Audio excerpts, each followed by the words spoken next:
Hello everyone, welcome back to Geminic Science. For those of you who will be taking pharmacology as a course, this video is for you. In this tutorial, we are going to be looking at the non-steroidal anti-inflammatory drugs, also known as the NSAID. Notice that these are some of the most widely used medication for pain, inflammation, and fever. This is how it works. Let's assume we have an injury or irritation. This simply causes the release of some certain chemicals known as the prostaglandins.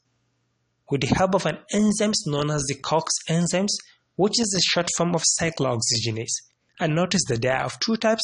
We have COX-1 and COX-2. These enzymes basically convert arachidonic acid into prostaglandins. And when we have inflammation, an intervention of NSAID simply causes relief of those inflammations. So, what is non-steroidal anti-inflammatory drugs? The NSAID are a group of medication that they reduce inflammation, relieve pain, and lower fever. They work by blocking some certain enzymes in the body that produce chemical called prostaglandins. And notice that prostaglandins is a chemical that plays a major role in causing inflammation, pain, and fever. Now that we have found the definition, let's go and look at the mechanism of action of these NSAID drugs. Remember, we said the cyclooxygenase is an enzyme.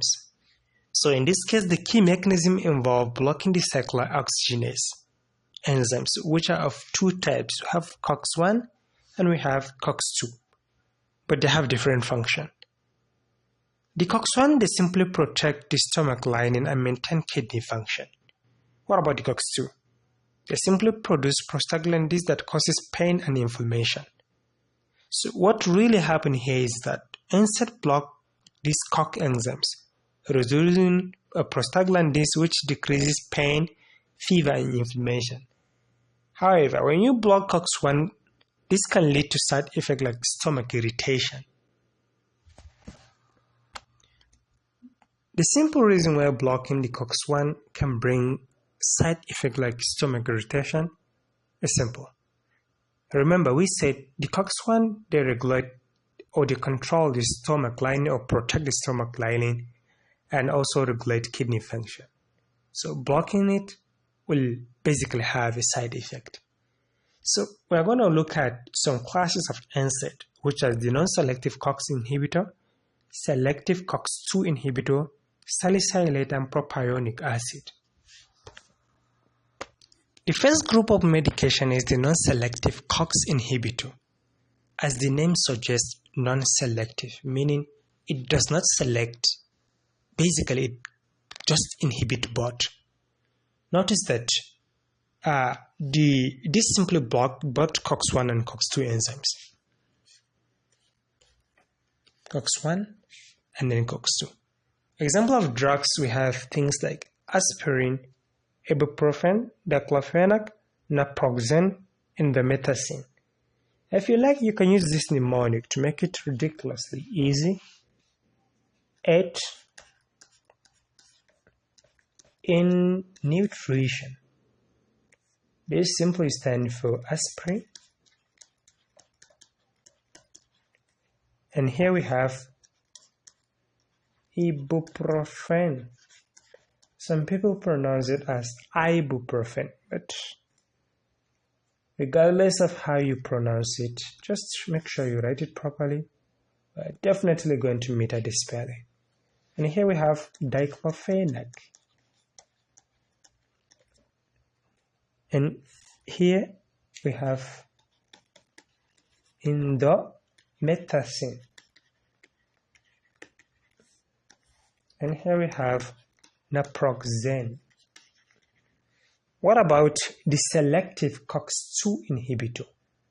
In this case, notice that we don't have anything that has to do with COX-1 inhibitor. This primary blocks just COX-2 inhibitor, and when it does that, it will reduce inflammation while minimizing the stomach-related side effect. So, the common drugs, we have something like Celecoxib, Celecoxib, Etoricoxib, Rofecoxib, and Valdecoxib. I do not have any mnemonic for this, but you can use this word.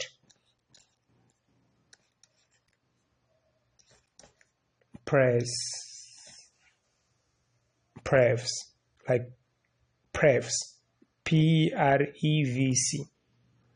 So here we have Celecoxib.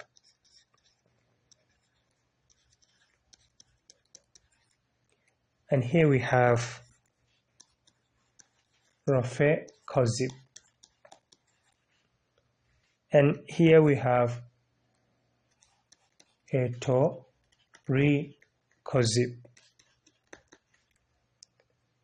And here we have Valdecoxib.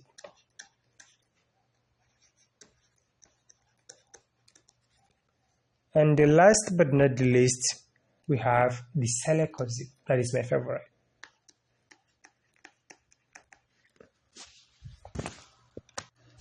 Looking at the salicylate group of NSAID, notice that this have two types of mechanisms, which is the primary and secondary. The primary mechanism simply is cyclooxygenase inhibition, prostaglandin synthesis inhibition, and platelet aggregation inhibition. While for the secondary mechanism, we have anti-inflammatory effect, analgesic effect, and antipyretic effect. I will start with primary mechanism. We said the first one is cyclooxygenase inhibition, which is the salicylate is irreversible. It inhibits both COX-1 and COX-2. And this causes this block the conversion of arachidonic acid to prostaglandin and thrombosins. When we talk about the prostaglandin synthesis inhibition, this simply reduces the prostaglandin production, and in return, it basically decreases the inflammation, pain, and fever.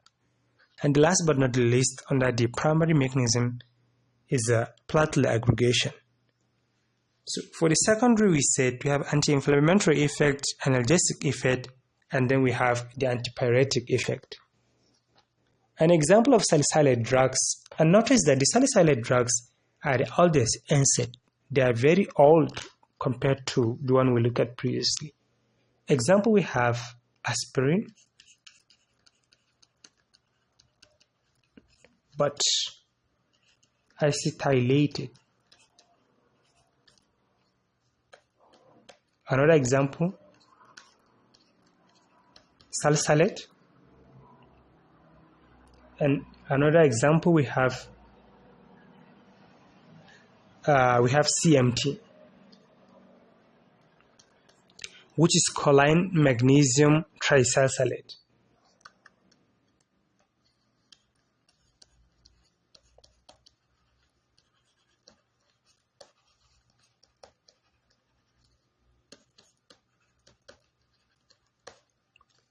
Trisalicylate.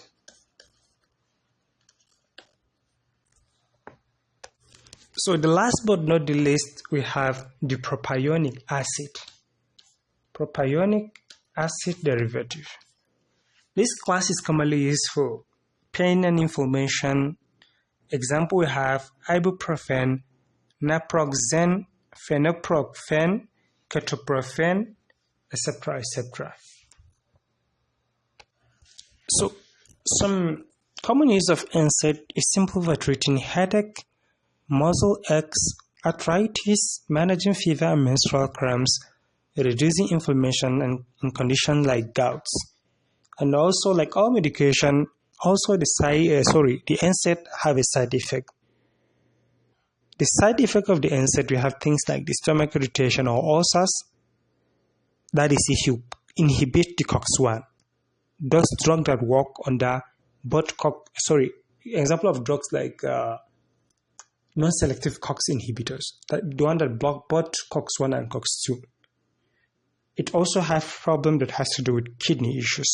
That is, if you use it for a long period of time. And also it increases the risk of bleeding if you use the drugs like the aspirin. So what about the tips which you can use in order to use NSAID safely. The first thing you need to do is to take NSAID.